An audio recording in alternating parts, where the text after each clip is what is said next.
Welcome back. Good Monday morning, everybody. Thanks so much for joining us this morning. I hope you're having a good Monday. It is Monday, April 13th. It is 7:03 on the East Coast. We kick the hour off with the hot topic of the hour. President Trump, in an exclusive interview with me yesterday, told me about the Iran talks, the latest on the blockade, NATO, and the role of China in all of this. Watch this. Hundreds of super tankers are headed to the Gulf of America to buy oil and gas from the U.S. What can you tell us about that, sir? Well, I can tell you that it used to be called the Gulf of Mexico. That's what I can tell you. Now it's called the Gulf of America because of me. One of my little things that I did, one of my little sidelines. And it's a great honor. People are so happy. You go to Louisiana, you go to Florida, you go to these states, Texas.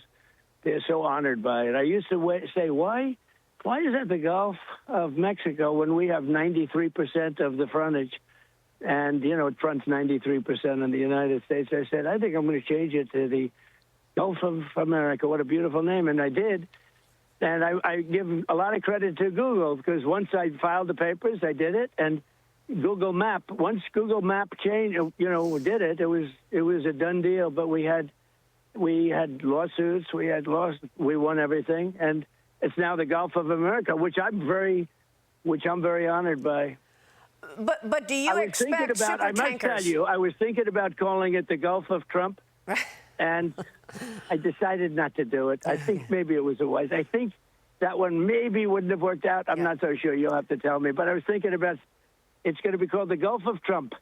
And then I said, that's not going to play too well. I think you're. I'm kidding. You're being facetious. I know that, Mr. President. But what about oil exporters? Tell me about this, because do you expect super tankers, empty super tankers, to go to the Gulf of America, to go to Louisiana, go to Texas? Well, they're already coming. Well, Texas, they're going to go to Texas. They're going to go all along our shoreline. I mean, we have the biggest ports, and they're going to go. Remember this, and this is pretty amazing. And this is my time. That when I came into office, we were third and fourth in energy and in doing exactly this, the oil and gas and other things.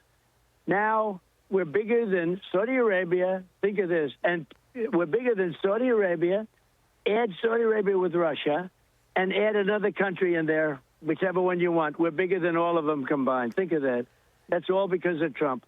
And when Biden inherited that system, he changed it. Then he tried going back to it because the oil was going up. You remember it was going up $7, $8, et cetera. But look at even now, we have to get rid of this nuclear threat. And people in our country have oil. People in other countries are getting hurt. One of the things that most amazes me, though, the Strait is for Japan, where they get 93% of their oil. You know that, Japan. South Korea gets 45% of its oil. These people haven't helped us. I say, are you guys going to help? And, we have 45,000 soldiers and 50,000, respectively, at those two places. 45 and 50,000 soldiers. We guard them and protect them. And when we want a little help, they don't help us. And when we wanted help from NATO, they don't help us.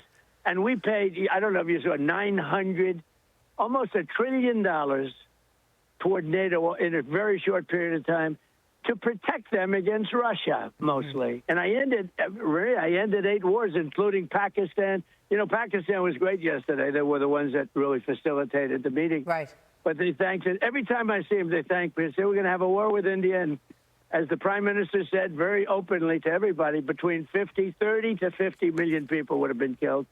And I got it ended. I said, if you guys are going to have a war, we're not going to do any trading with you. Well, and believe it or not, I got it ended because of tariffs, which the Supreme Court was not nice to me about. Is this all going to be enough? The blockade in the Strait, the opening up capacity in the United States is this going to be enough to lower the price of oil and gas, sir? Well, eventually it's going to be lowered. No, it might not happen initially, but it's going to go down. When this is all over, look, the stock market, the Dow hit 50,000. It was supposed to be in 4 or 5 years. They said it won't happen during his term, but it'll be maybe 4 or 5 years. It hit 50,000 in my first year. You know it better than anybody. You cover it better than anybody. The S&P hit 7,000 in my first year. Before my first year, you know that. And I said to myself, oh, here we go. I got to stop this country from having a nuclear weapon. You want to see a stock market go down? let a couple of nuclear bombs be dropped on us, or frankly, any place else. And you'll see a stock market that goes down. So the stock market has not gone down very much at all. It's gone down a little bit, much less than I thought. And frankly, the gas hasn't gone up as much as I thought. But regardless, even if it did, we have to stop this group of people from having, and again, it was worse because Khomeini was a total, radical, I'll be nice, maniac. He was a maniac. And you can't let them have a nuclear weapon. Right. So I just have the greatest economy ever. Everything's going along. And I say, I'm sorry. I tell my economic advisors, I say, I'm sorry, fellas. We're in great shape. We have to go and take a little journey down to Iran, and we have to stop them from having a nuclear weapon. They all said, we agree. So do you believe the price of oil and gas will be lower before the midterm elections? I hope so. I mean, I think so. It could be, or the same, or maybe a little bit higher, but it should be around the same. I think this won't be that much longer. They're wiped out, man. They're wiped out, and you don't get a fair shake. You don't get, we need a free and fair press in this country, and I don't even know why people would do that. Why would they say how wonderful they're doing militarily? They're doing so well. The country is wiped out. We lost one airplane, and we captured the two pilots. How about we saved those two pilots? Unbelievable. Which no other country has the capability of doing. Usually when that happens, countries wave goodbye. They say, lots of luck, because you're going deep into, and we went 7 hours into, it was a 7-hour flight. Yes. To go in and get them. We had one of the roughest areas, one of the most dangerous areas in the world. And we got both of them. It was incredible. But extraordinary. We got both of them. And thank God that for our military, and I know that you rebuilt the military. Now, Mr. President, before you go, it was you who did the maximum campaign against Iran in your first term. Right. Is it going to be back to the maximum campaign? You deemed them the leading sponsor of terrorism. And I have to ask you about all of these efforts and the impact on China. What you've done in Venezuela, Iran, even your comments about Cuba. Where does that put China as you approach this meeting with Xi Jinping next month? Sure. Well, in the maximum campaign, you can't do any more maximum. We've wiped out their whole country, essentially. The only thing left, really, is their water, which would be very devastating to hit. I would hate to do it. But it's their water, their desalinization plants, their electric generating plants, which are very easy to hit. We could hit them. We could have them all down. And I mean down like you couldn't have electricity for 10 years, because it takes you 10 years to build those plants from scratch. You'd never probably be able to build them again. And the bridges. So that's really the only thing. We still have some more missile manufacturing plants. We know every one of them. We'll do that. We still have other things. But when you talk about maximum, I think, outside of those few things that are remaining, I think I pretty much maxed out. You are very, very violent and vicious. I don't want to have you against me. I'll tell you what you say. I think we pretty much maxed out, other than those few items. And we still have some plants left. We had another week left to knock out the rest of the plants, but we were knocking them out fast. As far as China is concerned, China can send their ships to us. China can send their ships to Venezuela. We told them, buy from Venezuela. We have a lot of overcapacity. We'd sell them, and we'll probably sell it for even less money. I have a very good relationship with President Xi of China. We work together very well. They're paying us substantial money, as you know. We've never got money before. I listened to this Gordon Chang. He has no idea what he's talking about. We have been very tough on China, tough but fair. And, it's an amazing place. But I have a very good relationship with China, and they've been during my, I put tremendous tariffs.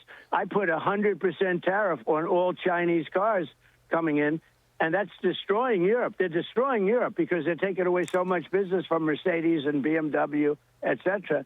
And we don't have any Chinese cars in our country because they would have destroyed General Motors, Ford. They would have destroyed these companies if they did it. So I put 100% tariff on, and in all fairness to Biden, he allowed it to stay on, which is shocking to me. Right. It's one of the things, it's about the only thing he did good, but he allowed it to stay. So we don't have the problem that they have. They're having tremendous economic problems in Europe, because they're being just swamped with these Chinese cars. We don't have any. But, Mr. President, just to be clear, you said the other day that any country that supports Iran and sends military equipment to Iran will face a 50% tariff if they try to bring products. Did you refer to China? Did you mean China? Yes, and other people, but yes, China too. Okay. If we find that China, because I hear news reports, so a news report doesn't mean much to me because they're so fake, but I hear news reports about China giving the shoulder missiles, what's called a shoulder missile, anti-aircraft missile. I doubt they would do that because I have a relationship, and I think they wouldn't do that, but maybe they did a little bit at the beginning, but I don't think they would anymore. No. But if we catch them doing that, they get a 50% tariff, which is that's a staggering amount. And did you want to say anything about our NATO allies in terms of what comes next for them, given that, I mean, is it time for them to call Iran the leading state sponsor of terrorism? And what are you going to do because they did not help in this effort? Well, NATO is shameful. I mean, I didn't go wild at it. We didn't need any help.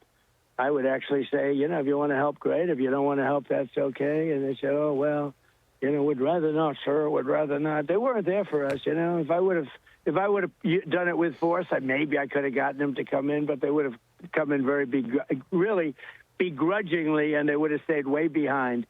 No, I'm very disappointed. I mean, look at the United Kingdom. I love the United Kingdom. It's, my mother was, as you know, born in Scotland, and love it. But Mr. Starmer, PM Starmer, said, we'll send the equipment after the war is over. I said, you don't need equipment when the war is over. You need the equipment before the war starts or during the war. He said, no, we'll send it after. He made a public statement that we will send equipment after the war is over. It was that will, that's a Neville Chamberlain type statement. And Germany, the same thing. He said, we didn't start this. Well, we helped them with Ukraine.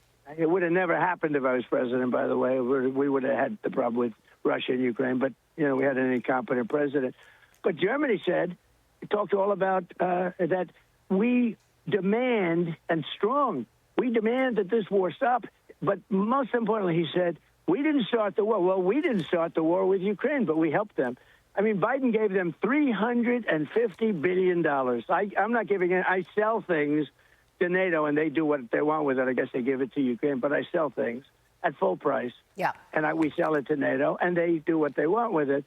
But think of it, to make that statement after we've spent $350 billion, they made a statement, the German statement was bad, but all the statements were bad. No, we have to re-examine NATO because they weren't there for us. And let me tell you, and I've said this for 25 years, they weren't there for us, and they won't be there for us. Yeah. They weren't there for us. This is just a military operation. This is not a hard thing for us. We are so much more powerful.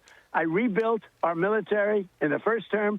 I'm using it in my second term. Yep. And we have the greatest military anywhere in the world. And now I was right with spending all that money on the military. We have the greatest military of the world. We have the greatest equipment in the world. And it's amazing what we've been able to do. You look at Venezuela. Yep. We're doing so well with Venezuela. Great time to have Venezuela. And by the way, Venezuela now is making more money than they've ever made before, and we're participating in those profits. Right.